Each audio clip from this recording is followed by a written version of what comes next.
किसी ने प्रश्न किया कि सबसे पहले इन चारों वेदों का ज्ञान किसको हुआ? स्वामी जी ने लिखा कि 4 ऋषियों को।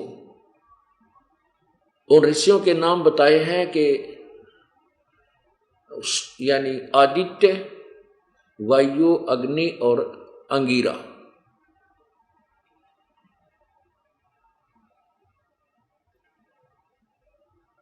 वायु, अग्नि,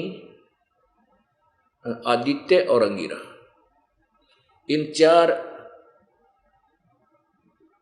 ऋषियों को सबसे पहले वेद प्राप्त हुए।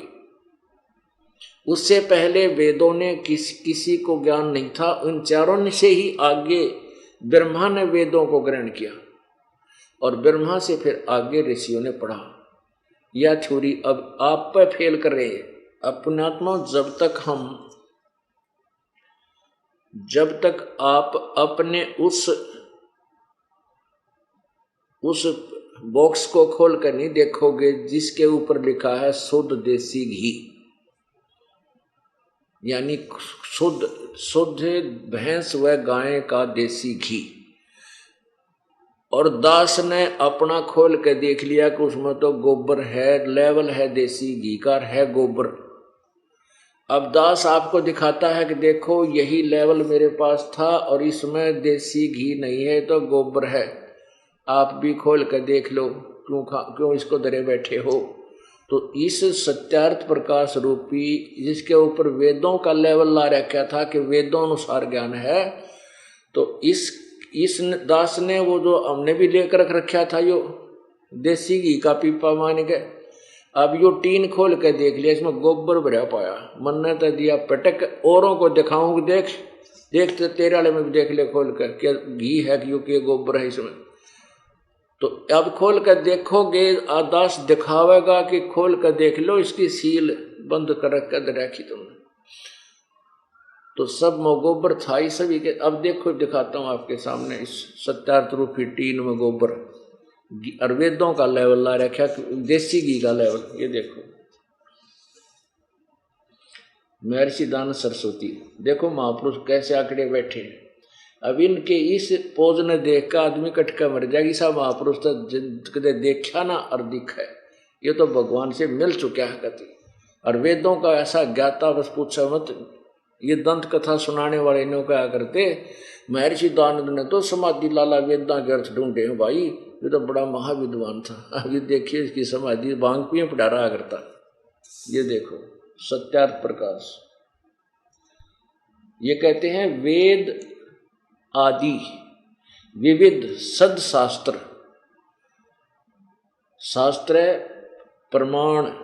प्रमाणी, यानी वेद आदि सत्य शास्त्रों के प्रमाणों से इसका रचा गया है। किसके द्वारा? श्रीमत परमहंस, देख कहां से उपाधि लाने लगे थे इस महापुरुष के, परिव्रजा का आचार्य महर्षि दानंद सरस्वती स्वामी विरचित है। ओह, प्रकाशक है वैदिक यति मंडल, दानंद मठ, दीनानगर, पंजाब। प्रकाशक कहां से है? आचार्य प्रिंटिंग प्रेस, दानंद मठ, गोहाना मार्ग, रोहतक से प्रकाशित है। रोहतक से। इसके 7वें समोल्लास में यहां से प्रारंभ होता है 151 पृष्ठ से, ये 150 है। ये 7वां समोल्लास यहां से प्रारंभ हुआ, 7वां समोल्लास। प्रश्नकर्ता ने प्रश्न किया, वेद में ईश्वर अनेक हैं, इस बात को तुम मानते हो या नहीं? उत्तर, नहीं मानते। महर्षि जी कहते हैं क्योंकि चारों वेदों में कहीं यह नहीं लिखा कि जिससे अनेक ईश्वर सिद्ध हों, किंतु यह तो लिखा है कि ईश्वर एक है। अब ईश्वर एक तो कहें लिखा है वेदों में, कहीं लिखा कि अनेक ईश्वर हैं। अब देखो आप, अरे वाह, प्रथम समोल्लास में आप ही लिख रहे हैं 15 पृष्ठ पर कि सबसे बड़ा होने से ईश्वर का नाम ब्रह्म है। ईश्वर को ब्रह्म भी कहते हैं, ब्रह्म कहो चाहे ईश्वर, आगे समझ में, ब्रह्म कहो चाहे ईश्वर। अब यहाँ कहते हैं, यहाँ ये समझो कि स्वामी जी कहते हैं कि चारों वेदों में कहीं नहीं लिखा कि जिससे अनेक ईश्वर अर्थात ब्रह्म सिद्ध हों, अनेक ब्रह्म सिद्ध हों। और देखिए और तेरा गजब भैया। अब देखना 7वां समोल्लास 154 पर किसी ने पूछा कि भगवान साकार, ईश्वर साकार है व निराकार, ब्रह्म साकार है व निराकार? उत्तर स्वामी जी का निराकार। अब देखो 155 पर अगले पर झूठ बोल दी। 155 पृष्ठ पे 7वां समोल्लास। प्रश्नकर्ता ने कहा परमेश्वर की स्तुति, प्रार्थना और उपासना करनी चाहिए व नहीं? उत्तर करनी चाहिए। स्वामी जी कहते प्रार्थना तो करनी चाहिए, भगवान की स्तुति आती, उपासना करनी चाहिए, भक्ति करें। प्रश्न, क्या स्तुति आदि करने से ईश्वर अपना ब्रह्म छोड़कर प्रार्थना स्तुति करने वाले के पाप छुड़वा देगा? स्तुति प्रार्थना करने वाले के पाप छुड़वा देगा? उत्तर में ऋषि जी का नहीं। तो प्रश्नकर्ता कहता फिर स्तुति क्यों, किस लिए करें? उत्तर, उनके करने का फल अन्य ही है। प्रश्नकर्ता कहता है क्या फल है फिर? स्वामी महर्षि दांत कहते हैं स्तुति से ईश्वर में प्रीति, उसके गुण कर्म स्वभाव से अपने गुण कर्म स्वभाव का सुधरना, प्रार्थना से निरअभिमानता, उत्साह से सहाय का मिला, उपासना से परब्रह्म से मेल और उसका साक्षात्कार होना। इस एक सेंटेंस में इस निराकार की परिभाषा भी खत्म होगी और अनेक एक परमात्मा, एक ब्रह्म है वह भी खत्म होगी। परब्रह्म का अर्थ होता है दूसरा ब्रह्म, दूसरा ईश्वर। जैसे ये ब्रह्म को ईश्वर कहते हैं, दूसरा ईश्वर, एक जैसे दादा एक परदादा, नेक्स्ट यानी अन्य। अपने आत्मा इसने कितना रोए और तेरा गजब भैया।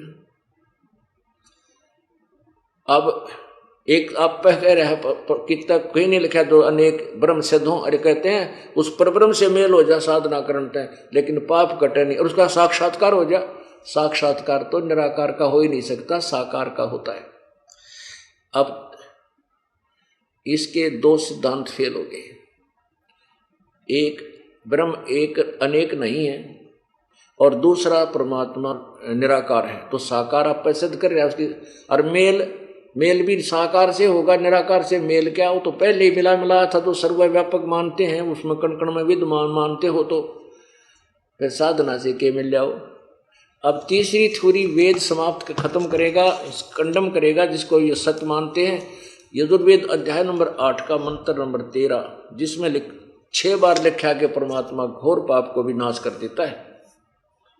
अब देखिएगा पुण्यात्मा, वैसे ये बहुत बार दास दिखा चुका है, लेकिन प्रत्येक सत्संग में लगभग 70% श्रोता बदल जाते हैं। इसलिए प्रत्येक को ये लेक्चर, ये वचन, ये ज्ञान देना अनिवार्य समझता है दास, ताकि प्रत्येक तक ये सत्य पहुँचे और फिर वो अपने टीन खोल कर देख लें घर पर जाके और फिर उनसे कंपेयर कर लें जो दास ने सच्चाई बताई है, फिर दृढ़ हो जाएंगे। फिर परमात्मा पाना कोई ज़्यादा कठिन नहीं है। ये निर्णय होना मुश्किल हो रहा है कि वो दुर्लभ है कि हम कौन सी विधि अपनाएं जिसे परमात्मा प्राप्त हो, और उसका कहाँ प्रमाण है कि इसे भगवान मिलता है? उसके लिए अपने सदग्रंथ ही प्रमाण है। अब यजुर्वेद देखने, ये महर्षि दानंद सरस्वती द्वारा ही इसका अनुवाद है।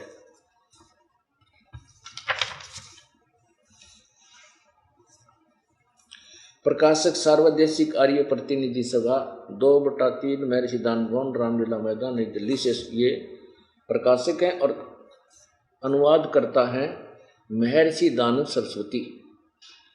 भाषा भाष्य यानी अनुवाद, हिंदी में अनुवाद इस महर्षि दानंद ने किया है। अब देखना 8वें अध्याय का 13वां श्लोक, ये 8वां अध्याय प्रश्न नंबर 241। यहाँ नीचे केवल संस्कृत है। ये 13वां श्लोक मंत्र है। मंत्र को होते श्लोक एक का बात होती है, वैसे ये अनाड़ियों के ना वेदों के तो मंत्र हैं, गीता के श्लोक है। तेरा गजब, दो हैं ये, इनको दो एक होते मंत्र कह दो। अब यहाँ इन्होंने 242 पर अनुवाद किया है पृष्ठ पे। हे सबके उपकार करने वाले मित्र आप, मित्र माने परमेश्वर ईश्वर, क्योंकि ये स्वयं ही सिद्ध कर रहे हैं स्वामी दयानंद जी। देखिएगा सत्यार प्रकाश के प्रथम समोल्लास में ही प्रश्न नंबर 18 पे ये कहते हैं मित्र का अर्थ परमेश्वर समझे। ये प्रथम समोल्लास है 18वां पृष्ठ पे। सबसे सबसे स्नेह करे और सबको प्रीति करने योग्य उस परमेश्वर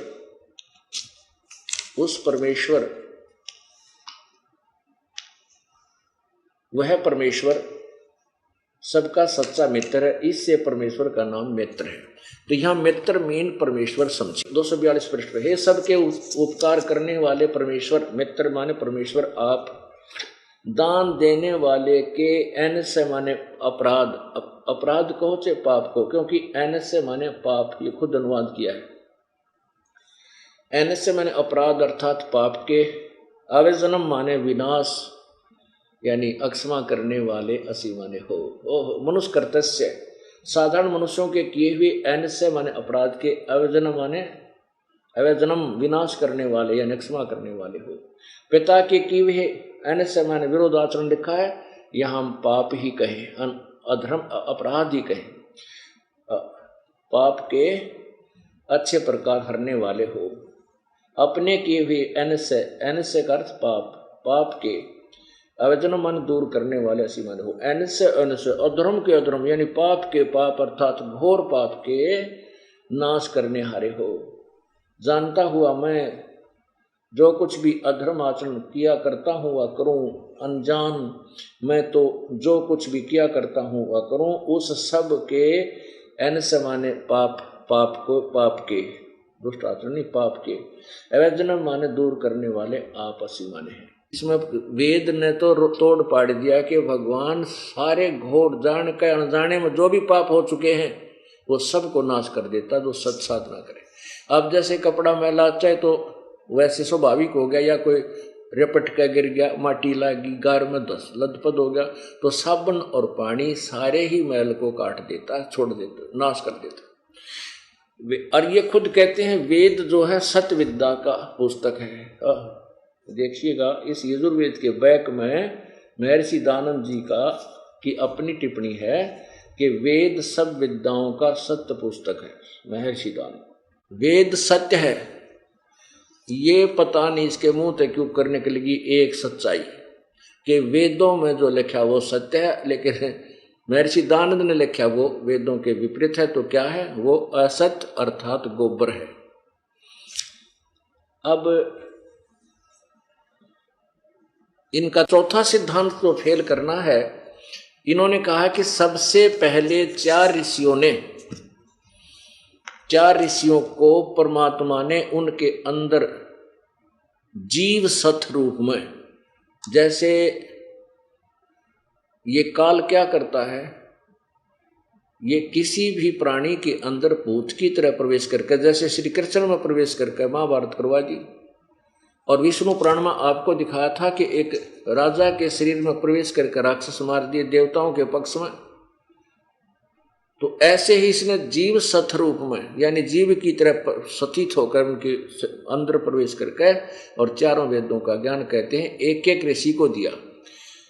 महर्षि दानंद की सोच ये है कि उससे पहले यानी चार ऋषियों में क्यों दिया ज्ञान।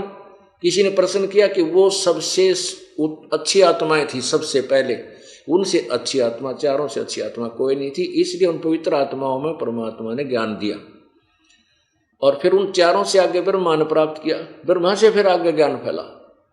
यह थ्योरी उनकी गलत है। और स्वयं कहते हैं यजुर्वेद अध्याय नंबर 12 के मंत्र 4 में कि वेदों के मंत्रों के यथार्थ अर्थों को वामदेव ऋषि ने जाना और पढ़ाया। तो इसे सिद्ध हुआ कि उन चारों ऋषियों से पहले भी वेद, चारों वेदों को वामदेव जी समझे और पढ़े और जानते थे और पढ़ाते थे। नहीं तो वामदेव जी का जिक्र वेद में नहीं आता। यदि सबसे पहले उन चारों ही ऋषियों को प्राप्त हुए होते, उसके बाद अन्य को प्राप्त होते। ये सिद्धांत स्वामी जी का कति गलत सिद्ध हो गया। ये देखिए सप्तम समोल्लास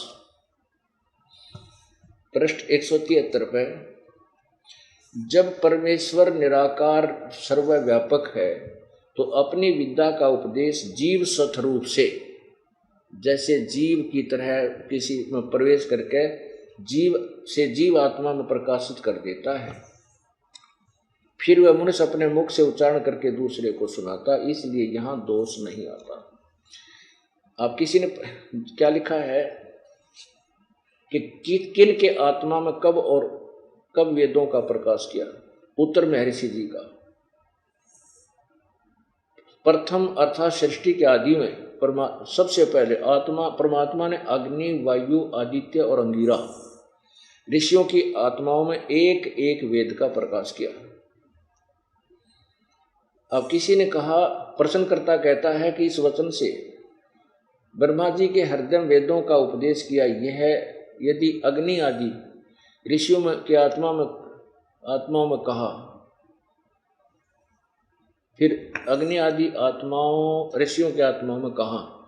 उत्तर, ब्रह्मा के आत्मा में अग्नि आदि के द्वारा स्थापित कराया। देखो मनु का ये इसका अर्थ भी न गलत किया स्वामी जी ने, जो अपने समर्थन में लिया ना श्लोक, इस मनु का जो इसका भी अर्थ गलत किया है यहाँ अपनी अज्ञान सोच को सिद्ध करने के, ठीक रखने के लिए। जिस